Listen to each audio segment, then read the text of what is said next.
Trois choses à ne pas faire si tu veux réussir dans l'immobilier. La première des choses, c'est écouter les autres. Aujourd'hui, tu as peut-être autour de toi des investisseurs qui ont investi il y a 20 ans, qui ont réussi. Peut-être des investisseurs qui ont investi aujourd'hui, qui n'ont pas réussi, etc. Autour de toi, tu vas voir un tas de préjugés. Tu n'as pas possibilité d'emprunter à 110%. Tu ne peux pas emprunter sans apport, etc. Tu es trop jeune, tu es trop vieux, tu n'as pas assez d'épargne, etc.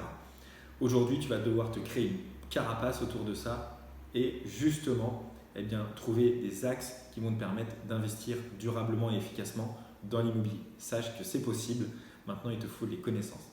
La deuxième des choses justement à ne pas faire, c'est ne pas se former.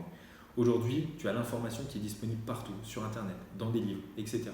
Aujourd'hui, tu vas devoir te former justement pour réussir dans l'immobilier, pour connaître les bases, les astuces qui vont te permettre justement de trouver des biens rentables ou dans un deuxième temps, sinon, si tu n'as pas le temps justement, c'est te faire aider, conseiller par des sociétés justement qui sont là pour ça. La troisième des choses à ne pas faire, c'est rester dans sa zone de confort. Pourquoi? Parce que peut-être que tu as 100% dans ton job de salariat, de chef d'entreprise, peut-être que tu as envie de créer un projet, peut-être que tu as envie d'avoir des revenus complémentaires.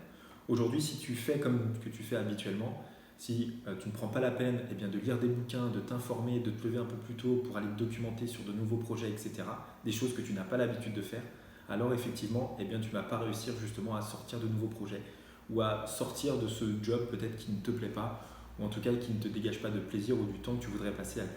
Donc voilà, je te dis à la semaine prochaine pour un nouveau conseil dans la Minute Immo.